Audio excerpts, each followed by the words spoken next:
The president's pick to lead the Office of Management and Budget has withdrawn her nomination. Neera Tanden faced opposition from both sides of the aisle over past tweets. Her confirmation was appearing unlikely. President Biden says he has accepted her request to withdraw her name. He also says he has the, quote, utmost respect for her record of accomplishment.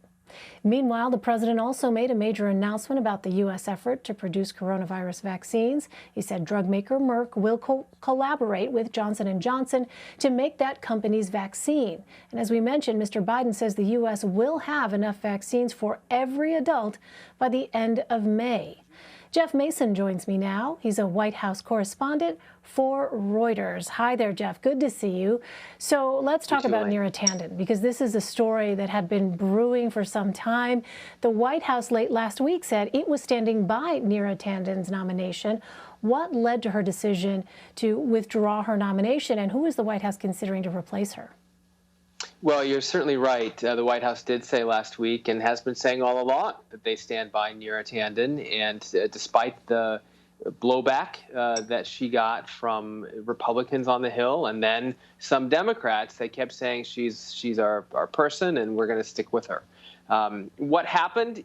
I don't think we know exactly yet. My guess is they heard definitively from Lisa Murkowski that she would not jump the Republican ship and cross sides to vote for Neera Tanden. And that was basically the last possible vote that they could get after Senator Manchin, who's a Democrat, said that he would not be supporting her. So without that, and as Tanden said in the letter of withdrawal, she just didn't have a path forward. And so possible replacements here. We've heard about the person who was supposed to be the number two being championed by Republicans, of all people. Yeah, I'm not sure who you mean there. I know that Gene Sperling is one that has been listed. He was a advisor in the Obama administration and in the Clinton administration. There was also an advisor from California who was a runner-up. Maybe that's who you had in mind. I don't have her name at the tip of my tongue. Shalanda Young is the person that I believe a couple of Republicans had mentioned as potentially being someone that they would be okay with, that some senators had signaled support for her. But obviously these are fast-moving developments, and there's a lot of positioning, shall we say, as you very well know, that goes along, and pressuring that goes along with these confirmations. But it will be interesting to hear about Lisa Murkowski's deliberations on this point, so we'll wait for those details. I also want to ask you, though, Jeff, about vaccines, because as we heard, President Biden says that the United States is going to have enough vaccine supply for every adult by the end of May.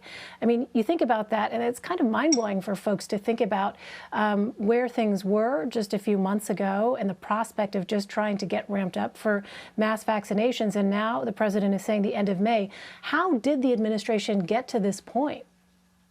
Well, you have to assume that Johnson & Johnson's entry into the vaccine world, with its latest vaccine having achieved emergency authorization from the FDA, is helping with that. And so you have three vaccines out in the mix, and a Biden administration that is doing everything that it can to speed up what the president likes to say, getting vaccinators out there in the public to get the vaccine into people's arms.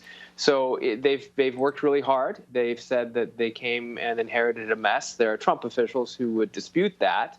But in any case, the Biden team owns this now, and it was good news what the president was able to announce this afternoon, that time frame has moved up.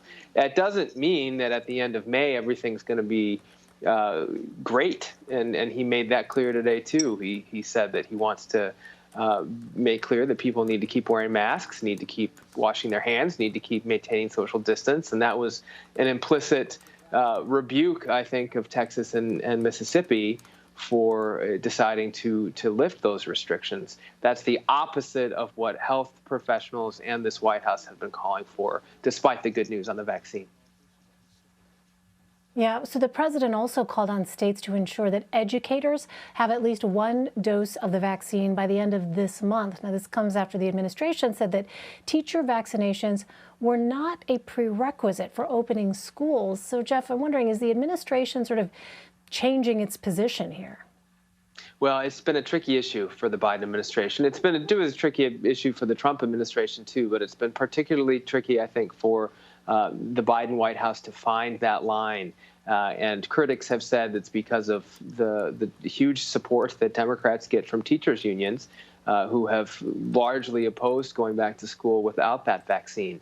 So I think what we saw President Biden doing today is trying to walk that line, saying it is possible to get back into school and to do it safely without the vaccine. But he is prioritizing and urging states to prioritize getting those shots into teachers' arms right away.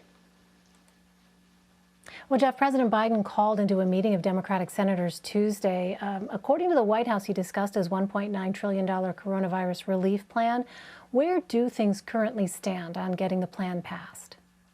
Well, it's passed the House, and that's a big development. And now it needs to get through the Senate. And basically, he needs to get some of the more moderate Democratic senators to be sure that they're on board with that number and with everything that's in it. So there's a little bit of haggling still going on, we've seen a little bit of back and forth on that.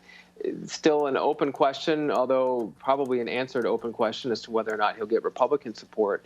But the White House is optimistic that they're going to get this done, possibly with some changes. But in general, they expect to get the bulk of what they want and to get it in the coming weeks. Yeah, because with the time frame here, there's no Republican support for the bill in the Senate. You have this evenly divided Senate. How concerned is the White House about getting it passed before those unemployment benefits expire? It's about, less than 2 weeks now for millions of Americans. That's right. I think they see urgency. There's no question they see urgency. And you can tell that just from the fact that they've put off the president's speech to Congress, what would be sort of like a State of the Union, although it's not called State of the Union his first year. He wants to get this done first, and he wants to get this done so that he can then move on to an infrastructure bill, which they're referring to as a Build Back Better bill, which will also have some climate change aspects to it. But number one, they want to get this done because of what you just said, Elaine, and because of that deadline for the expiration of unemployment benefits. So do I think they're worried? I definitely think they see urgency, no question about that. But I think they're confident that it's going to get done. All right, Jeff Mason of Reuters. Jeff, always good to have you on this busy Tuesday, especially. Thank you. Thank you.